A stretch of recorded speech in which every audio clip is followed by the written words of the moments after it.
Welcome to footballgameplan.com, where football makes sense. That's Emery Hunt, the czar of the playbook, and I'm Tyler Merkovich.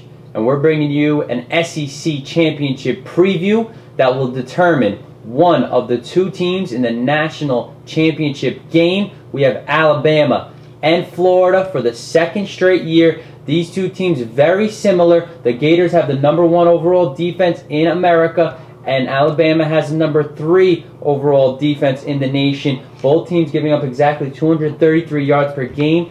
Both teams have great defenses that have a lot of NFL prospects on it. What are your keys to victory for the Crimson Tide, who have experience here after losing to the Gators last year, running the table this year? They survived the Iron Bowl. Give me your keys to victory for Nick Saban. McElroy cannot get off to a slow start against his defense. That's #1. They're going to have to make sure they make some plays in the passing game, because the Gators will try to take away Julio Jones and make McElroy utilize all other receiving targets on an offense. So he's going to have to make sure he doesn't start off slow. 2, they're going to have to really slow this game down. They're going to have to really wear Florida's defense down with the running game. Richardson and company, Ingram, Upchurch, all these guys are going to have to get involved to slow this pressure. That's how you slow defensive pressure, by running right at it. That's #2. 3, special teams. You look at Florida special teams, dynamic returner in James. They have to make sure they sky kick.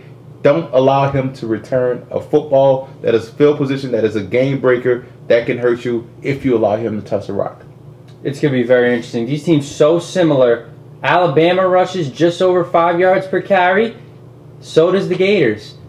The Gators hold teams to under 3 yards per carry, just like Alabama. Just around the same numbers there. Defense under 30%. Third down conversion defense. It's very similar. I like to see O-line of the Gators versus D-line of the Alabama, led by Terrence, Cody. That's going to be a very interesting matchup.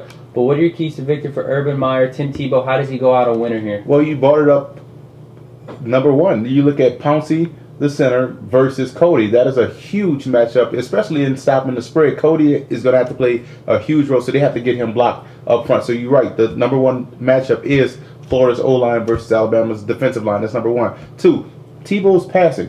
Tebow's going to have to throw the football this week with more efficiency and more effectiveness in order to loosen up that Alabama pressure, because we know Florida can run the spread. We know that slows down the pressure.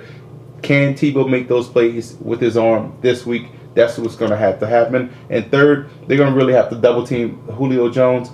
Julio Jones has really regressed this year. Maybe it's a part because of the quarterback play, but they can really double him, take him out of the game, and force the other receivers to make plays against that talented secondary. Yeah. That they run a 4-2-5, so they're amazing in the secondary. Anytime you can have 5 good defensive backs. I like Florida. Florida is a strong team, and they have defense as well as offense. Bama struggles throwing the football. That's going to be interesting. I'm going to take Alabama here. Even though Florida has a great secondary, it's going to be a good matchup with Julio Jones and company.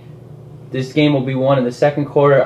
Both teams like to dominate that quarter. 3 times this century they've met. Florida has won the last 2. I'm going to go with the upset here. I like Bama. There's going to be crisis in Gainesville this weekend. So you taking McElroy over Tebow?